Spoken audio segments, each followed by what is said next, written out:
எல்லாருக்கும் welcome back to let's cook with ஆங் channel. இன்றைக்கி நம்ம பார்க்க போகிற ரெசிபி சூப்பரான ஒரு கேரளா சாம்பார். கேரளானாலே மீன் குழம்பு, கடலைக்கறி இதெல்லாம் ஃபேமஸ் மட்டும் இல்லை, அங்கே வைக்கிற சாம்பாரும் ரொம்ப நல்லாயிருக்கும். அவங்க ஸ்டைலில் எப்படி செய்கிறதுன்னு பார்க்கலாமா? ஒரு பாத்திரத்தில் நான் கிட்டத்தட்ட 1/2 லிட்டர் விட கொஞ்சம் கம்மியாக தண்ணி எடுத்துக்கிறேன்.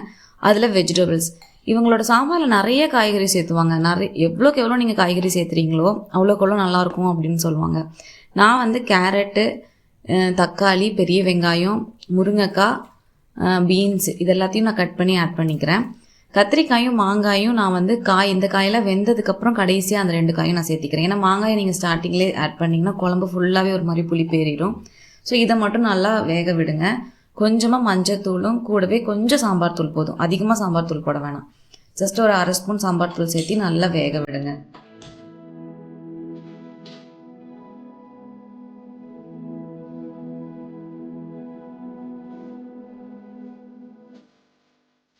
அது நல்லா கொதிக்கும் போதே ஒரு அரைப்பை நம்ம ரெடி பண்ணுறோம். ஒரு பேனில் நான் காமிச்சிருக்க ஸ்பூனில் 3 ஸ்பூன் தேங்காய் நான் எடுத்திருக்கேன். துருவின தேங்காய் நல்லா வறுத்து விடுங்க. எண்ணெயெல்லாம் எதுவுமே சேர்த்த வேணாம், வெறும் தேங்காயே நல்லா வறுத்துங்க.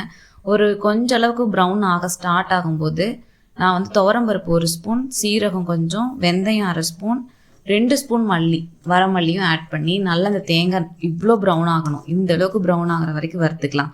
இதில் நான் வரமிளகாத்தூள் 1/2 ஸ்பூன் ஆட் பண்ணிவிட்டு ஒரே 1 ஸ்பூன் மல்லித்தூளும் நான் சேர்த்தி ஜஸ்ட் அந்த மசாலா வந்து லைட்டாக அது வாசம் வர வரைக்கும் வறுத்துட்டு ஆஃப் பண்ணி ஆற வச்சுருங்க. இப்போ மற்ற காயெல்லாம் ஒரு 80% வெந்திருக்கும். இந்த சமயத்தில் நான் கத்திரிக்காய் ஆட் பண்ணிக்கிறேன். ஏன்னா கத்திரிக்காய் சீக்கிரமாகவே வெந்துடும், அதனால் நான் கடைசியாக ஆட் பண்ணி நல்லா கிளறி விடுங்க. கூடவே வந்து புளி தண்ணி நான் கொஞ்சமாக புளி எடுத்திருக்கேன். ஏன்னா நான் மாங்காய் ஆட் பண்ணுறதுனால. நீங்கள் மாங்காய் சேர்த்தலை அப்படின்னா கொஞ்சம் புளியை வந்து அதிகமாக சேர்த்திக்கோங்க. அதையும் சேர்த்திட்டு நல்லா மூடி போட்டு குக் ஆகட்டும். கம்ப்ளீட்டாக வந்து காய் இந்த புளியிலேயே வேகட்டும். நான் ஏற்கனவே நம்ம வணக்கி வச்சுருக்கதை கொஞ்சமாக தண்ணி சேர்த்தி பேஸ்ட்டாக அரைச்சி வச்சுருக்கேன். அதையும் இதில் சேர்த்திட்டு கொஞ்சமாக தண்ணி கலந்து சேர்த்திக்கோங்க. அதையும் சேர்த்தி நல்லா கொதிக்க விடுங்க.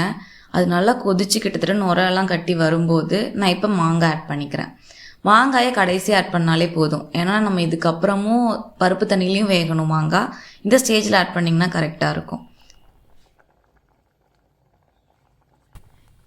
இப்போது பருப்பு நான் வந்து 100 ml இருக்கிற ஒரு டம்ளரில் 1 டம்ளர் துவரம் பருப்பை ப்ரெஷர் குக் பண்ணி எடுத்து வச்சுக்கிறேன். மஞ்சள், எண்ணெய் எதுவுமே நான் சேர்த்தலை, வெறும் பருப்பை மட்டும் வேக வச்சு எடுத்திருக்கேன் தண்ணி சேர்த்திட்டு. இப்போ அந்த வேக வச்ச பருப்பையும் சேர்த்திட்டு இந்த குழம்புக்கு எவ்வளோ தண்ணி தேவையோ ஆட் பண்ணிக்கோங்க. நான் கிட்டத்தட்ட இவ்வளோ தண்ணி ஆட் பண்ணியிருக்கேன், ஆனாலுமே குழம்பு திக்காக தான் இருக்கும். வெறும் 100 ml இருக்கிற ஒரு டம்ளரில் எடுத்த ஒரு பருப்பு கிட்டத்தட்ட 2 கை இருக்கும் துவரம் பருப்பு, அவ்வளோதான். அவ்வளோ பருப்புக்கு இந்த குழம்பு திக்காக தான் கிடைக்கும். ஏன்னா நம்ம அரைப்பு சேர்த்திருக்கோம்ல, அதில் 1 ஸ்பூன் துவரம்பருப்பும் சேர்த்து அரைச்சி சேர்த்ததுனால இந்த குழம்பு தண்ணியாட்டம் இருக்கவே இருக்காது, திக்காயிடும். குழம்பு கொதிக்கும் போதே தேவையான அளவு உப்பு, பெருங்காயத்தூள் 2ஐயும் சேர்த்து நல்லா கொதிக்க விடுங்க. தாளிப்புக்கு நான் வந்து சின்ன வெங்காயம் கொஞ்சம், பூண்டு கொஞ்சம், கருவேப்பிலை, வரமிளகாய் எடுத்திருக்கேன். கண்டிப்பாக இதை தேங்காய் எண்ணெயில் தாளித்து விடுங்க, ரொம்ப சூப்பராக இருக்கும். கடாயில் கொஞ்சமாக தேங்காய் எண்ணெய் விட்டுட்டு கடுகு, நம்ம தாளிப்புக்கு எடுத்து வச்ச எல்லாத்தையும் சேர்த்து நல்லா வணக்கி விடுங்க. இது தாளிப்பு வந்து நம்ம நார்மலாக வணக்கிற மாதிரி இல்லாமல் கொஞ்சம் நல்லா முருகணும். இது எல்லாமே சின்ன வெங்காயம், பூண்டு எல்லாத்தையுமே ஓரளவுக்கு லைட்டாக ப்ரௌன் ஆகிற வரைக்குமே வணக்கி விட்டுட்டு குழம்புல எடுத்து கொட்டுனா அவ்வளோதான் கேரளா சாம்பார். வணக்க சூப்பராக.